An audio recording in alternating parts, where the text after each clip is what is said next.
Nouvelle heure d'information sur RTI 1. Madame, monsieur, bonsoir. Les titres au sommaire de cette édition. Les derniers nominés du gouvernement étaient reçus ce jour par le Premier ministre. Les 14 nouveaux ministres gouverneurs de districts autonomes ont été entretenus par le chef du gouvernement sur la vision de développement du pays, une vision dans laquelle s'inscrivent les missions de ces ministres gouverneurs de districts auprès des populations. Et la place d'armes Ouattara Thomas d'Aquin accueillait ce jeudi les dépouilles des soldats ivoiriens tombés au champ d'honneur lors des attaques en zone d'opération du Nord les 7 et 12 juin dernier. Un hommage de la nation en présence du ministre d'État, ministre de la Défense, des membres du gouvernement et également de la haute hiérarchie militaire. La lutte contre le terrorisme, c'est toute la Côte d'Ivoire qui s'y engage. Un grand nombre de mesures ont été prises par le gouvernement pour stopper l'ennemi. Une politique sécuritaire qui s'étend même à la sous-région. Suivez dans ce journal l'analyse du service politique sur ce combat mené par la Côte d'Ivoire. Bienvenue dans ce 23h à la primature. Ce jeudi, le Premier ministre Hachi Patrick recevait les 14 nouveaux ministres gouverneurs de districts autonomes. Nommé il y a tout juste une semaine, le chef du gouvernement a saisi l'occasion de partager la vision du gouvernement avec ces derniers. Une vision qu'ils devraient s'approprier pour réussir leur mission auprès des populations. Alexis Ouedraogo. Les 14 nouveaux ministres gouverneurs de district étaient ce jeudi à la primature. Ils sont venus prendre langue avec le chef du gouvernement sur la mission à eux confiée. Le Premier ministre a décliné sa vision de la fonction de ministre-gouverneur en exprimant les préoccupations du chef de l'État quant au rôle que chacun de nous devrait pouvoir jouer pour la promotion de chacun de nos districts et surtout pour l'intégration de cette vision dans une Côte d'Ivoire en plein épanouissement. Nous avons tenu à exprimer notre détermination à œuvrer, à jouer le rôle de curseur entre les populations, les chefs de l'État, le gouvernement et le Premier ministre, de sorte à ce que la Côte d'Ivoire progresse de façon remarquable. Le Premier ministre a exhorté les ministres gouverneurs à l'excellence de la tâche. Les personnes comme vous, qui êtes des personnes de terrain, sont des sources immenses d'expérience et d'enrichissement sur le travail qu'on fait. Les attentes des populations vis-à-vis de vous vont être très grandes, comme de nous d'ailleurs, donc il va falloir qu'on aille vite. C'est le 18 juin dernier que le chef de l'État a procédé à ces nominations. Elles font suite à la création de 12 nouveaux districts autonomes, un nouveau découpage territorial qui vise le développement et le progrès social dans des aires géographiques beaucoup plus étendues.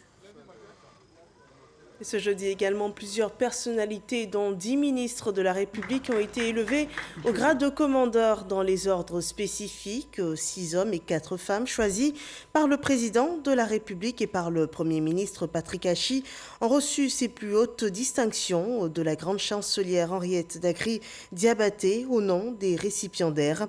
Le ministre de la Communication Amadou Coulibaly a exprimé toute la reconnaissance au chef de l'État pour la confiance placée en chacun des nominés. L'hommage de la nation aux soldats tombés au front au cours des attaques terroristes en zone nord du pays, à Teini et Toubo, des attaques perpétrées les 7 et 12 juin dernier. Une cérémonie pleine de symboles. Les dépouilles mortelles de ces soldats, recouvertes du drapeau national, ont reçu à titre posthume des distinctions du ministre d'État et du chef d'état-major général des armées, 4 médailles de chevalier dans l'ordre national et une médaille des forces des armées qui ont été remises à leurs familles respectives en reconnaissance de la bravoure, de l'engagement et aussi de la détermination à défendre leur patrie. Le point avec Abou Sanogo. Ils accomplissaient leur devoir de sauvegarde de la patrie. Ceux à qui les armées et la nation rendent hommage sont au nombre de 5. Parmi eux, un militaire du rang mort en mission commandée et 4 sous-officiers gendarmes et militaires morts au combat les 7, 8 et 12 juin dernier à Toubo, Zepo et Kong. Ces soldats tombés les armes à la main en zone opérationnelle nord ont été honorés en présence du ministre d'État, ministre de la Défense Teni Birahima Ouattara et de quelques membres du gouvernement. Ils ont été décorés à titre posthume, respectivement de la médaille des forces armées et dans l'ordre national. Au nom du président de la République et en vertu des pouvoirs qui nous sont conférés, nous vous faisons chevalier de l'ordre national. Nous confions à vos familles les insignes de vos grades. Appel aux morts et la sonnerie aux morts.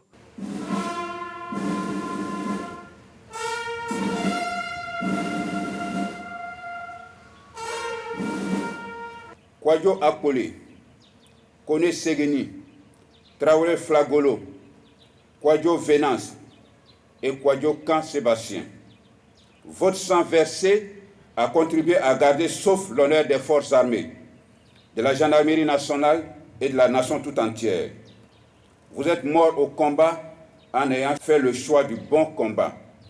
Quant à nous encore présents sous le drapeau, le combat se poursuit. Montrons-nous dignes du sacrifice de nos défunts. Menons la bataille jusqu'au bout pour garantir la liberté et la paix à nos compatriotes, pour que triomphe notre modèle social fait de tolérance et de respect pour la vie humaine. Le drapeau sera remis aux familles des défunts par le ministre d'État, ministre de la Défense Teni Birima Ouattara. Expression de la reconnaissance de la nation. Puis, alors que la chanson d'adieu retentit, les porteurs, leurs frais d'armes, au son du roulement des tambours, se saisissent des cercueils et marchent vers les corbillas dans une ambiance chargée d'émotions.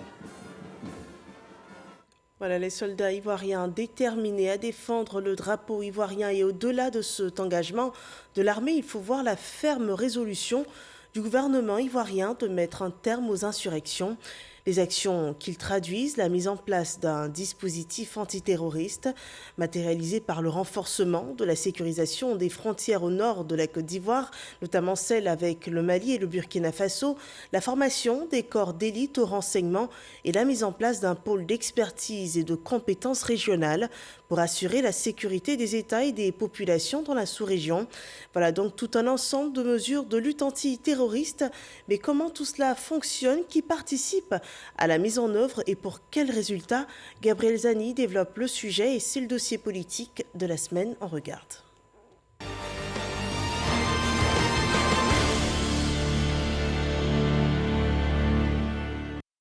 13 mars 2016, une fusillade éclate à Grand-Bassam, à 30 km d'Abidjan. Le bilan est lourd, 19 morts. Al-Qaïda au Maghreb islamique revendique la tuerie le même jour. La Côte d'Ivoire venait de connaître sa première attaque terroriste. 4 ans s'écoulent avant que des détonations des armes sèment de nouveau la terreur à Kafolo, nord-est à la frontière ivoiro-burkinabé. Dans la nuit du 10 au 11 juin 2020, 14 soldats ivoiriens tombent sous les balles.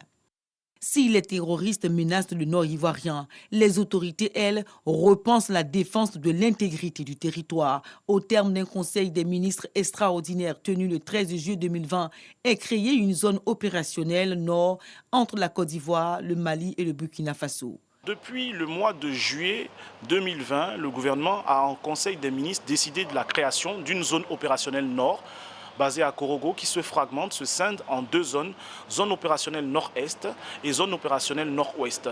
Il s'agit, par la restructuration de la carte militaire et sécuritaire de la Côte d'Ivoire, de se rapprocher au mieux de la conflictualité afin de la combattre efficacement. Cette zone opérationnelle nord n'est pas en surveillance des frontières. Elle a une posture défensive avec une forte capacité de repousser les assaillants. L'idée est d'empêcher toute infiltration des groupes armés sur le territoire national. Cependant, les 2 premières attaques ne restent plus longtemps isolées. Le 29 mars 2021, Kafolo et Kolobodougou, à 60 km au nord-ouest de Téini, faisant frontière avec le Burkina Faso, subissent des attaques simultanées. La fréquence des assauts contre les positions des forces armées ivoiriennes interroge. À l'inquiétude de certains se mêlent des expressions de combativité des autres. L'État doit prendre des dispositions sévères pour réduire cette insécurité, parce qu'on ne peut pas dire dans un pays comme la Côte d'Ivoire, comme donc le nôtre, que l'insécurité va vraiment finir. Selon des avis, la mise à contribution des populations pourrait résoudre grandement la question des infiltrations, sans oublier l'équipement et la formation des FACI, les forces armées de Côte d'Ivoire. Ça nous interpelle déjà à prendre des mesures de sécurité et à commencer par l'implication de la population.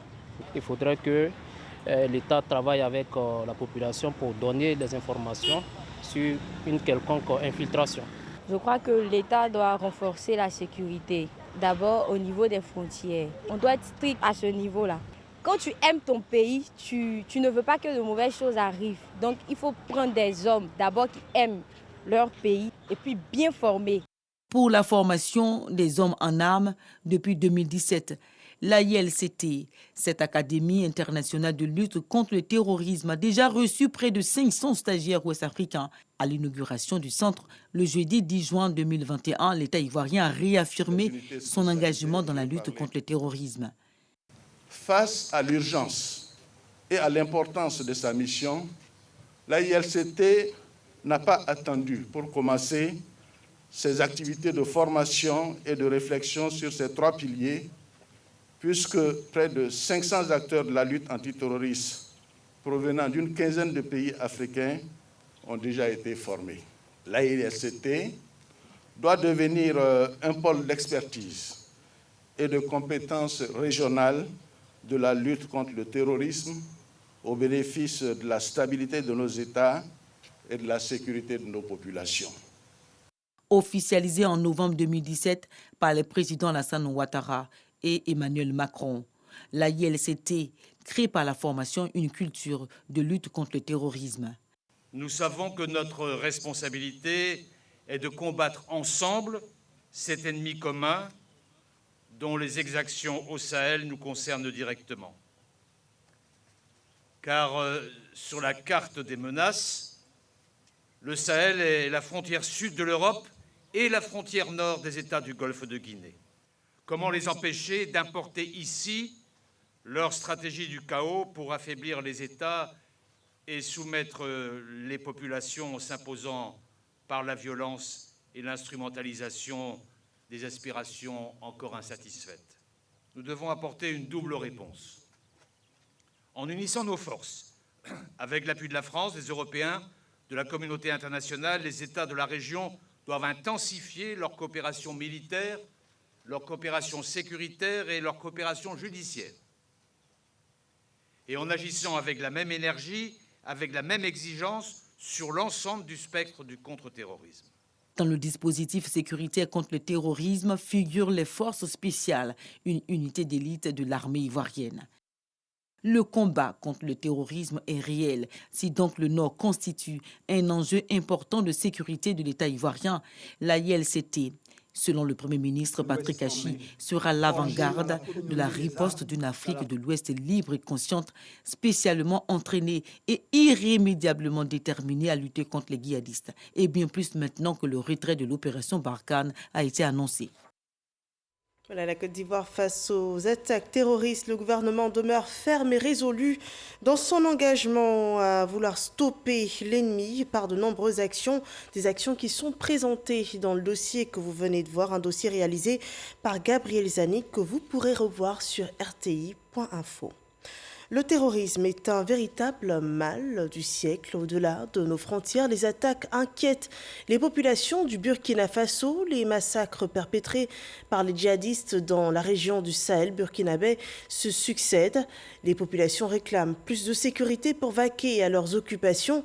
Nos reporters reviennent de la capitale burkinabé où ils ont pu mesurer l'impact de la crise sécuritaire, aussi bien sur le quotidien des Ouagalais que sur l'activité des opérateurs économiques dans cette zone. Un reportage de Jean-Luc Bango et Zakaria Traoré. On regarde. Ouagadougou, 3 jours après le massacre de Solane, dans la région du Sahel burkinabé, qui a coûté la vie à une centaine de personnes, la capitale vit, comme l'ensemble du pays, son moment de deuil. Dans les rues, comme dans les grains, les populations sont partagées entre la colère et la peur. J'ai peur, parce que si ça s'est passé à 300 km, c'est pas évident que ça se produise pas ici. On ne souhaite pas. Depuis 2 ans, il y a certaines villes qui sont sous couvre-feu. Or que nous savons que la nuit, il y a des activités qui se mènent pour le développement de l'économie. C'est-à-dire que l'économie réellement en prend un coup, même l'éducation en prend un coup. Nous avons beaucoup d'écoles fermées, des centres de santé fermés. des fonctionnaires qui n'arrivent plus à exercer correctement dans les différentes localités. Personne ne peut dire aujourd'hui qu'il est réellement en sécurité. Nonobstant les efforts que l'armée fait, nonobstant les efforts que le gouvernement fait. Puis massacre de civils depuis l'avènement du terrorisme au Burkina Faso, l'attaque perpétrée contre les populations de la localité de Solane a le don d'irriter certains Ouagalais. On ne peut pas passer tout notre temps à verser des larmes. Il faut courageusement aborder la situation. Il faut courageusement défendre les populations. Éric Djimébi Goli, lui, est un ressortissant ivoirien. Installé à Ouagadougou depuis 2016, il y a exporté le garba ivoirien dans le quartier de la Patte d'Oie. La crise djihadiste qui sévit depuis plusieurs mois au Burkina l'inquiète.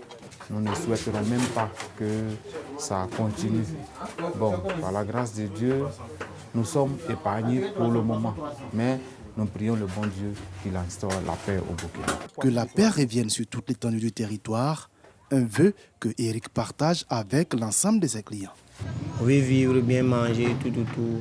Voilà, donc, plus le bon Dieu seulement de nous aider. Mettre le bon et sécuriser le pays, tout. La restauration est l'un des principaux secteurs d'activité où exercent les Ivoiriens à Ouaga. Un secteur qui subit les contre-coups des attaques djihadistes, bien que localisé en zone sahélienne.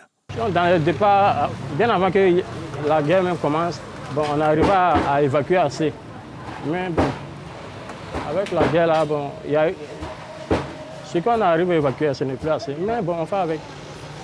En plus de renforcer le dispositif sécuritaire dans la capitale, les autorités burkinabées mènent régulièrement des ratissages dans cette partie du territoire où la spirale de violence djihadiste a fait depuis 2015 plus d'1 millier de morts et plus d'1 million de déplacés. Revenons en Côte d'Ivoire. À l'Assemblée nationale, ce jeudi a été adopté le projet de loi fixant les peines d'infraction en matière de circulation routière. Le texte de loi a été défendu par le garde des Sceaux, ministre de la Justice et des Droits de l'Homme, Samson Kambilé.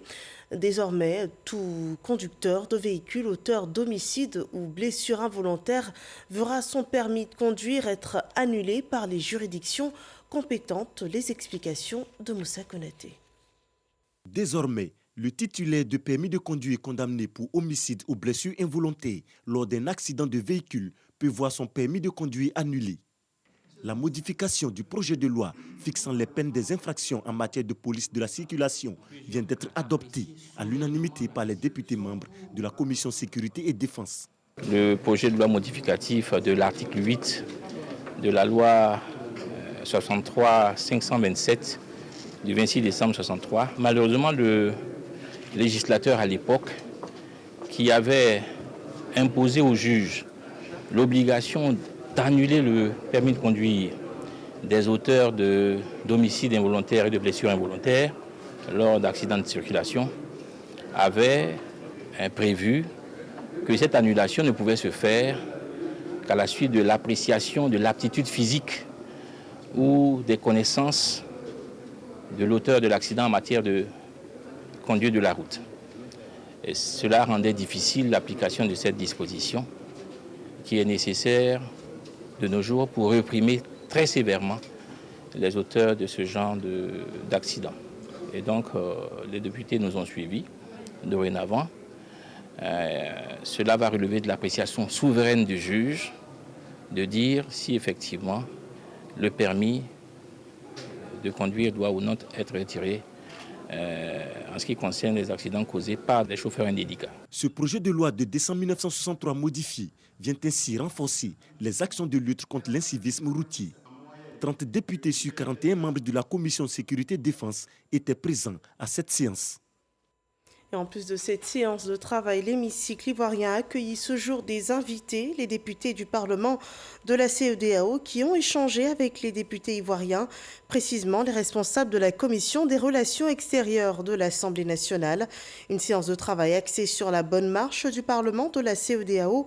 Les visiteurs de l'hémicycle ont aussi assuré le soutien de l'institution parlementaire ouest-africaine à l'Assemblée nationale de Côte d'Ivoire suite au décès en mai dernier du député de Méagui, Salé Poli. Mobilité et fluidité urbaine, les grands projets engagés par le gouvernement Pour atteindre cet objectif sont en cours de réalisation.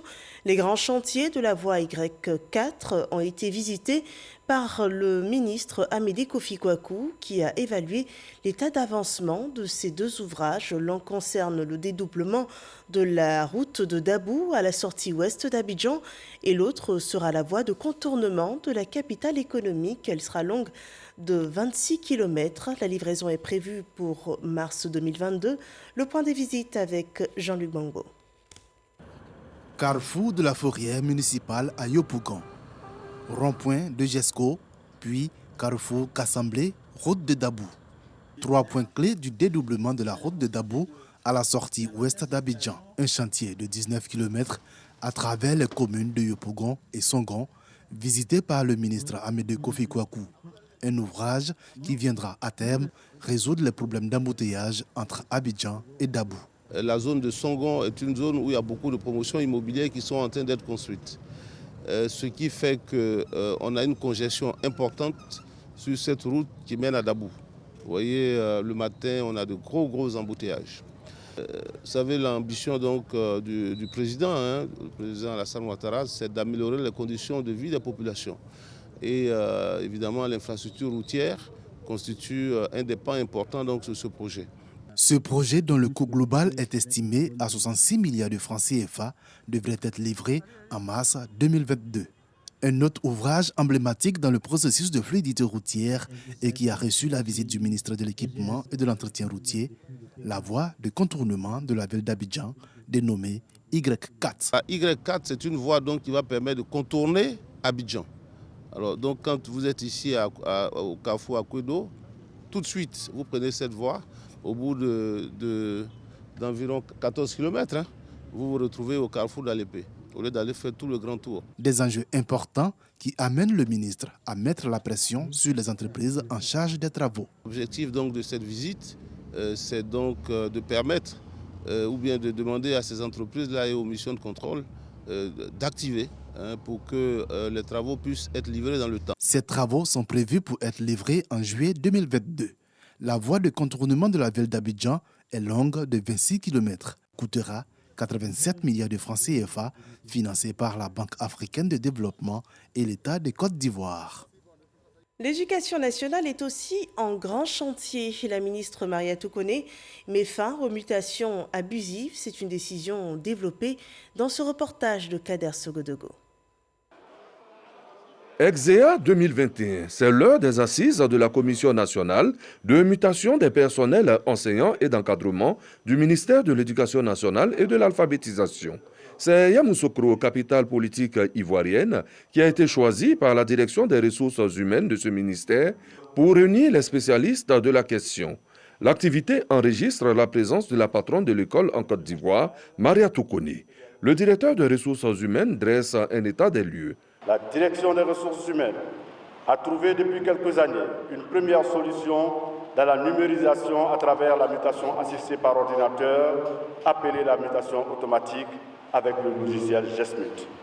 Depuis l'année dernière, avec le Code du poste, la DRH est passée à un deuxième stade de la numérisation de tout le processus conduisant aux exéas. Enseignants du préscolaire, du primaire, du secondaire, chefs d'établissement et leurs adjoints, éducateurs ou tout autre personnel administratif, Mariatou Koné veut une répartition juste qui prend en compte les besoins réels dans l'espace scolaire.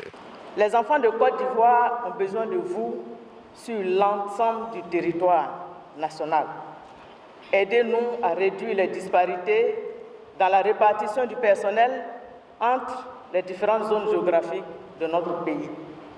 Vous savez, mesdames et messieurs, chers collaborateurs, l'école équitable, c'est aussi permettre à tous les enfants de Côte d'Ivoire, quel que soit leur lieu de résidence, d'avoir des enseignants pour leur dispenser le savoir. Nous devons apprendre à servir partout pour offrir les mêmes chances de réussite aux élèves. À ce jour, le personnel du ministère de l'Éducation nationale et de l'alphabétisation est de 131 008 agents.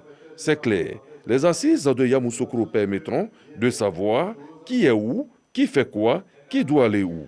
Il y va d'un équilibre profitable à l'école ivoirienne. Faisons à présent le point de la situation sanitaire.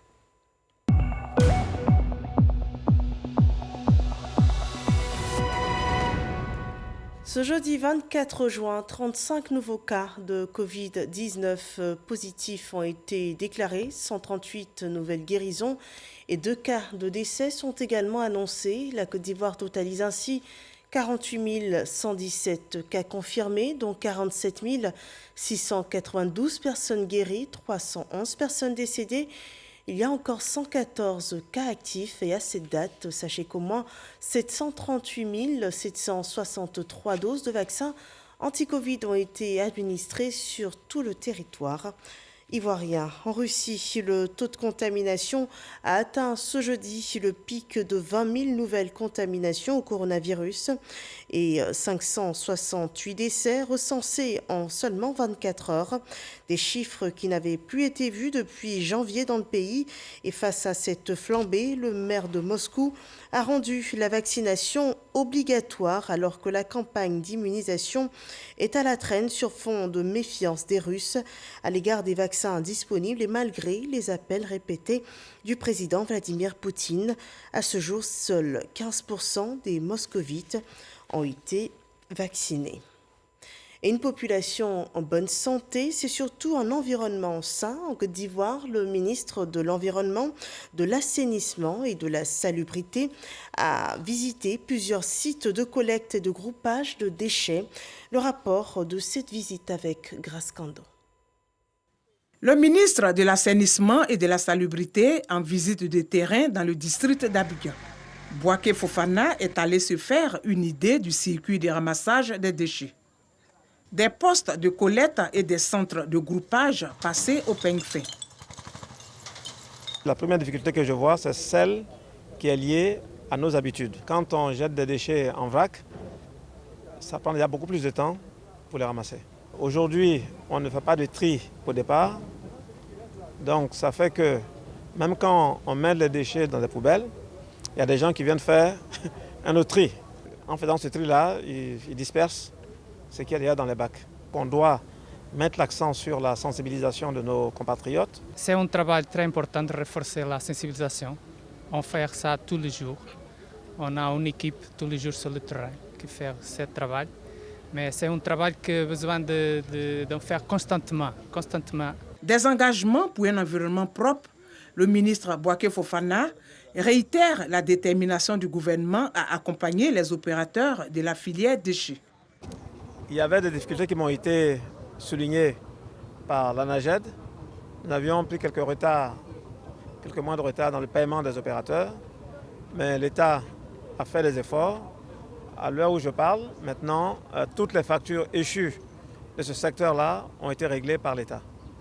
Naturellement, nous attendons donc de nos partenaires qu'ils prennent bonne note de cela et que cela se ressente également dans le service qui est rendu dans la collecte des déchets.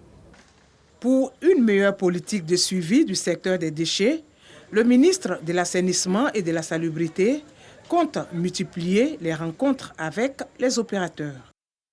Dans nos frontières, les dirigeants de l'Union européenne se sont retrouvés ce jeudi pour un sommet dont l'un des objectifs était d'élaborer une nouvelle stratégie commune dans les relations entre les 27 et la Russie. Le président français Emmanuel Macron a appelé à un dialogue exigeant avec Moscou, tandis que la chancelière allemande a insisté sur un dialogue direct avec le Kremlin.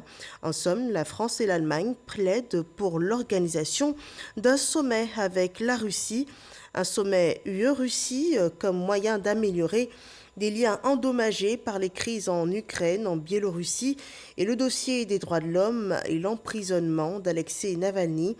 Une proposition à laquelle le Kremlin a réagi positivement ce jour en déclarant qu'un tel dialogue entre Bruxelles et Moscou est véritablement nécessaire. Voilà qui met fin à ce rendez-vous d'information. Merci de l'avoir suivi. Excellente fin de soirée sur RTI.